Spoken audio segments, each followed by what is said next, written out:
Okay, you want to talk about a powerful mother and daughter. I have a lot of respect for our main speaker this evening.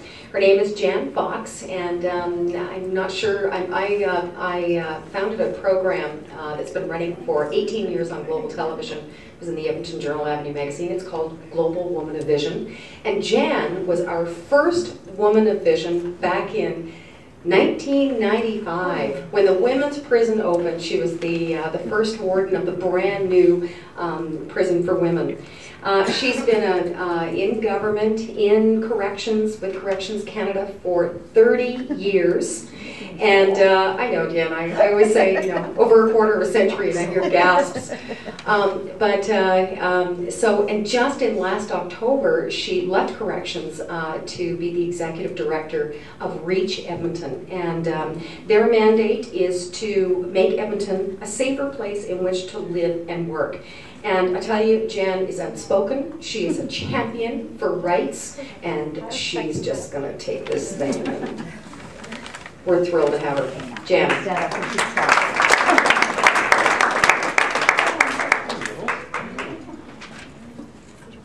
Okay.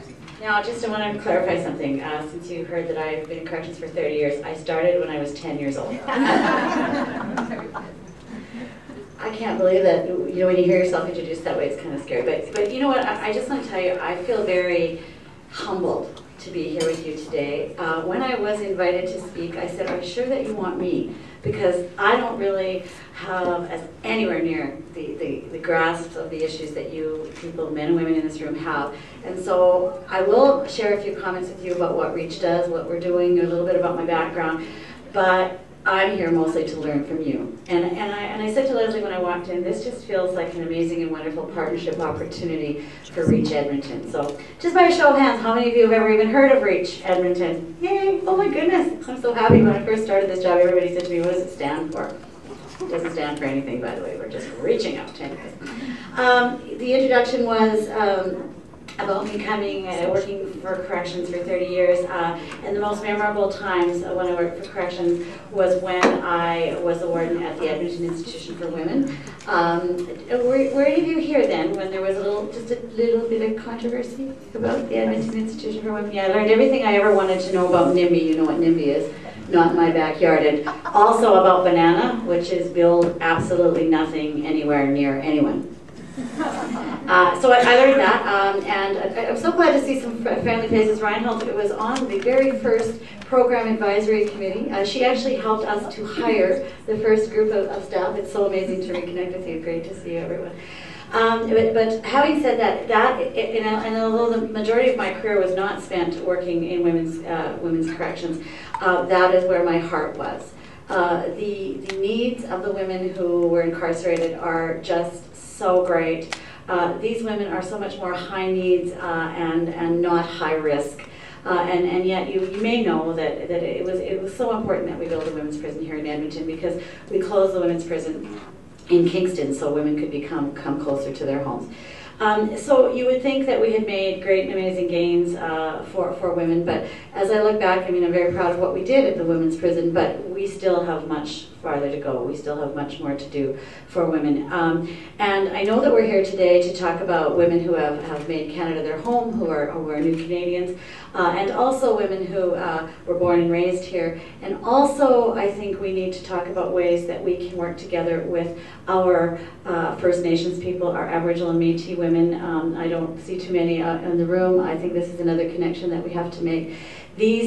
I have always believed, and I know I'm straying off my script here, Lesley, I'll get right back to it, I promise. I'm going to call her Wesley from now on. I wrote her. It's a great story. But I truly believe in my heart that where the world is going to where we're going to make a difference is with women. Does anybody agree with me on that? And you know, you heard someone today honored, a woman of honor today. You know, of course, there's so many out there that we don't honor every day that are really, truly, slowly making a difference. You're making a difference right here in this room. So I'm so excited to have been invited here. So let me quickly tell you about REACH. As Lesley said, REACH is a coordinating council with a very lofty mandate of making Edmonton a safer community within one generation. Now, it's really important that we have that lofty goal, and it's really important that we talk about it in terms of one generation, because we are not looking for quick fix solutions. We're wanting to really affect long-term and systemic change. We really want to change the way Edmontonians feel about their own safety. Because, you know, I heard, actually I was in Calgary seems like just a few minutes ago, I was in Calgary, I heard the newly appointed Minister of Justice and Solicitor General speak, and he talked very much about the priorities of Albertans, and he talked about how education and healthcare are very important, but so is how we feel about our safety. And if we don't feel safe, we're not going to have good health or good education. So that point really struck me, and I think so. What the work of REACH is doing is really, really important. Now, we are an umbrella organization. We don't deliver any programs, and I hate to tell you this, but we're also not a funder. So what we do is we try to go out and talk to groups and agencies and leverage funds for important programs like yours, and whatever money that we are able to raise, if you will, goes right back into the community. We have a small team that does that, but really what we want to do is get people to work together better and differently to contribute to safety in Edmonton. We do that by working closely with our partners, some traditional partners. We work very closely with Edmonton Police. We also work very closely with the school boards. We work closely with social service agencies. We work closely with organizations and agencies like the Indo-Canadian Women's Organization, and I'll talk to you about some more in a couple of minutes. But what we try to do is to break down some of those silos. You know what I'm talking about, right? A lot of times, because of a very competitive funding model, we see groups and agencies not working well together. We see them not pulling together, and so as a result of that, there are great gaps sometimes in service delivery. And I don't want you to walk away here thinking that I talked about there being silos, or that about there being duplication, or about their people not doing amazing and excellent work in Edmonton, because Edmonton has amazing organizations and agencies, and there are no duplications of services, but there are lots of gaps in service delivery. So we really need to work together to fill those gaps. So, but what I really wanted to talk to you about today is, at REACH is, we're implementing 9 recommendations from the Mayor's Safer Cities Task Force. But one of the ones that I really want to talk to you about today is recommendation number 5, and that talks about cultural competencies and creating capacity within cultural groups in the Edmonton area. So we are very, very proud, and I know some of you might be aware of this, we're very proud of the work that we're doing with something called REACH, which is the REACH Refugee and Immigrant Initiative. Now, I don't know if some of you guys are all aware of it, some of you are, but we were very fortunate through the province of Alberta to see some funds come from the Safer Cities Initiative Fund, from SCIF funds. And so we knew that we needed to start looking at safety in a different way. We knew, as you all know, that the face of Edmonton is changing dramatically. That the programs that we had for community safety need to be revisited. We can't just keep doing the same thing the same way, because the things that we were doing were not necessarily culturally appropriate for many new Canadians, for that matter, not always for our own Aboriginal sisters and brothers as well. So we knew that we had, you know the definition of insanity, right? You keep doing the same thing over and over again and hoping for a different result. So REACH is not about that at all. We don't want to talk to anybody who's just doing the same program and come to us for funding and we just want to keep on doing the same thing. We're looking for new innovation, grassroots kinds of initiatives, and that's why we're so excited about the REACH Refugee and Immigrant initiatives. So, having said that, we were able to be successful in getting some funds from the Alberta government, as I said. So we reached out to the refugee and immigrant community. We reached out to a number of new Canadian agencies, and we asked these people how they would like that money to be spent, and that was the birth of REACH. And coming from that group of very strong women really asked us to focus on issues of family violence. That was what they asked us to look at in terms of community safety. So I can talk to you a little bit about what some of those initiatives are, but the initial money that we received from the SCIF funding from the province was dedicated particularly to that. And you can see in Lesley's opening remarks how important that was when you hear, and I'll talk to you about some of the numbers I have around family violence too. So just in terms of our work with the cultural community groups, REACH recognizes that families immigrate to Canada with the hope of integrating and contributing within their new home and community. And I know also that, you know, different people come for different reasons. Some people come because they're escaping very serious situations, violent situations in their home countries or in their own relationships. There's others who come here because they want to make a new life or a better life. There's others who were born here. You know, sometimes I think we look at people, we make a decision based on what they look like, and then we decide, you know, what we think they need. And I think that that's what I've learned the most in the few short months that I've worked at REACH, is that the different faces of Edmonton are indeed that very different. All of them have different needs. But we knew when we first started talking with people in the refugee and immigrant community in particular, that many of these people wanted to really integrate and contribute. Some of them too, though, wanted to learn, wanted to build capacity, and wanted to return to their home communities with that newfounded knowledge to contribute to their communities. We know that many of the people that have moved to Edmonton want to learn the language and navigate systems, but that takes a lot of time. We know they're faced with challenges, like many of them have a great many skills, experiences, and capabilities, but we're not capitalizing on that. I have heard countless stories of people who have come here highly qualified, doctors, engineers, lawyers, whatever that might be, and they being unsuccessful in terms of getting employment here because of rigid immigration policies and qualification policies and so on. So we know that, and we've learned this through REACH, that many people who move here, particularly to Edmonton, face many barriers, face barriers of racism and, of course, lack of recognition of their foreign qualifications.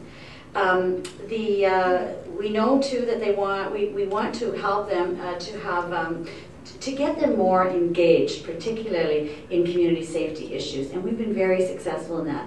When we talk to the refugee and immigrant community, and I keep referring to that is because that's where REACH has really been doing a lot of work. We've talked to them, they've been very, very interested in partnering with us on issues of community safety and on issues of creating a sense of community and individual voices and empowerment. Those have been things that have been talked about. So we went about doing this in partnership with a number of agencies, including Changing Together, you'll probably be familiar with Changing Together, with the Multicultural Health Brokers, with the Mennonite Center for Newcomers, and of course with Catholic Social Services. And one little fact, I don't know if you know, did you know that the number of immigrants settling in Edmonton has more than doubled from 2000 to 2010? I think that's just an amazing statistic. When we talk about the face of Edmonton changing, we need to do that. And I want to remind you back that we need to do things differently. We can't just do things the way we always did. Again, I want to remind you that we were told by the groups that we were working with that family violence was a #1 issue in their community, and that they tell us that 57% of women have experienced some form of family violence. And to use Lesley's words, that's absolutely unacceptable. So some of the programs that REACH has supported and nurtured through the SCIF funding is we have programs including a men's corner.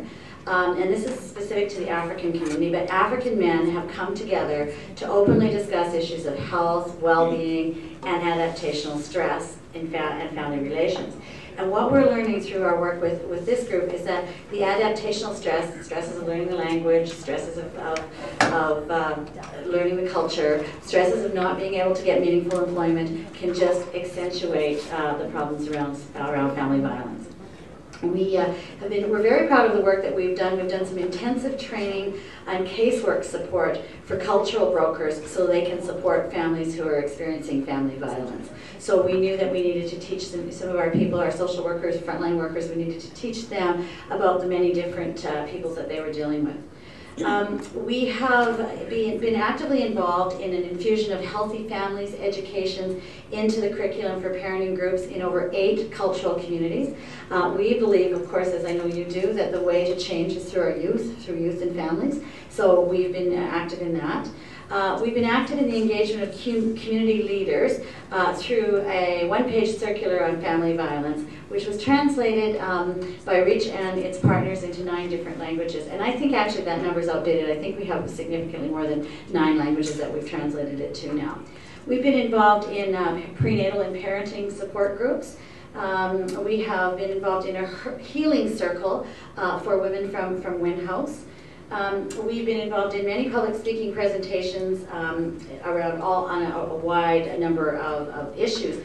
I'm very proud of one in particular, our own Helen from the REACH team. She goes, I think it's almost done now, but she goes and works with women who have newly immigrated to Canada, and she brings the Toastmasters group to them. And it's been really an amazing program to watch them learn. I mean, they hardly can speak English, let alone get up in front of a microphone. And some people say that the fear of public speaking is as big as the fear of death, and I think it truly is. So this has been an amazing way of empowering women. She does that on her own time, and she's had great success with that.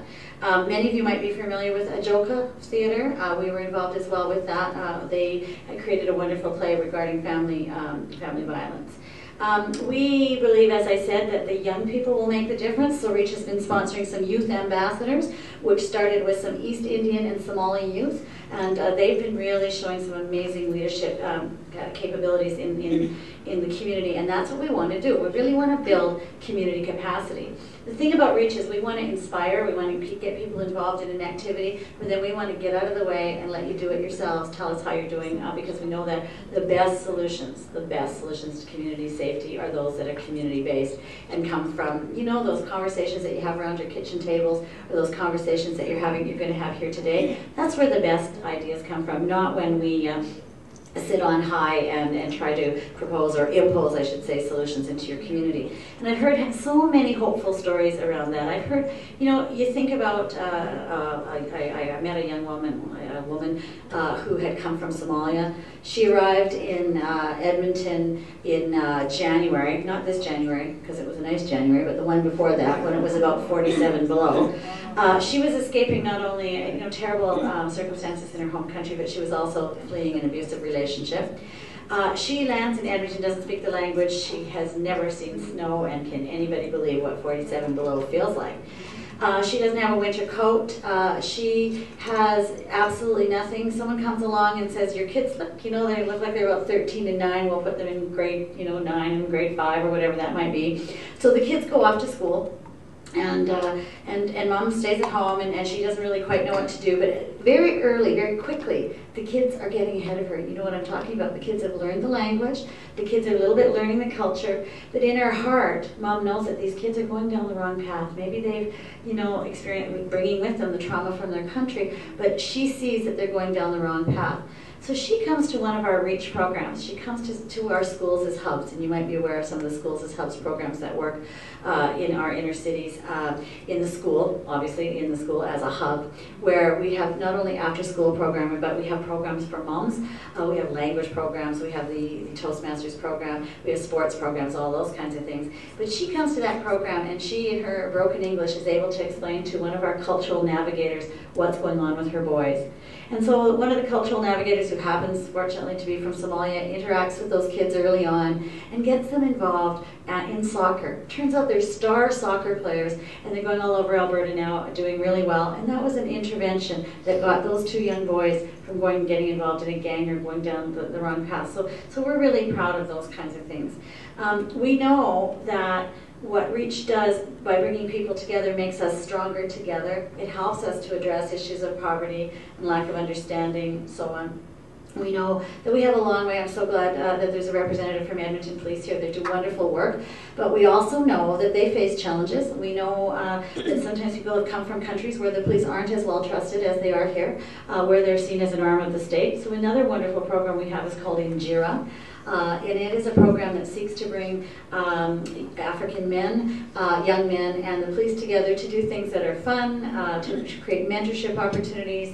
They do the Amazing Race, all of those kinds of things, so that the youth can understand that police are the people that you can go to. I think that's really important that we expand those kinds of things too, because I think, and I don't know if I certainly can't speak from this with first-hand knowledge, but I suspect that there's a lot of family violence issues that go unreported because you can't, in our country, you know, if you come from a country where you can't trust police, that's not going to be your first place to go. So the police are very interested in working closely with the communities. So what are some of the things that we've learned along the way?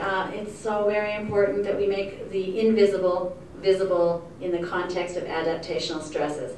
I think as Canadians we have to really take a hard look at ourselves and understand how hard those adaptational stresses are. And I think to myself, what if somebody told me that tomorrow My daughter and I were going to go and we were going to move and without anything, and we were going to live in Somalia.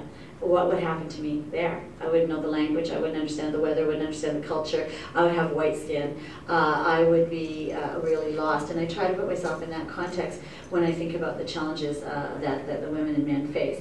But I really want to talk to you about your ideas around things being bottom-up and community-based. Of course, REACH is about safety. I know there's many other things that we need to talk about, but we're about community safety and quality of life, so I'd love to talk to you more about that. I'm going to stick around here in the panel and watch the movie that you're unveiling today, but I hope very much that this is our first step in working together. I would love to tell you more about REACH if you want to come and talk to me. I have business cards or whatever, but thank you so much for inviting me here, and I hope to be invited again. Thank you very much. Hey.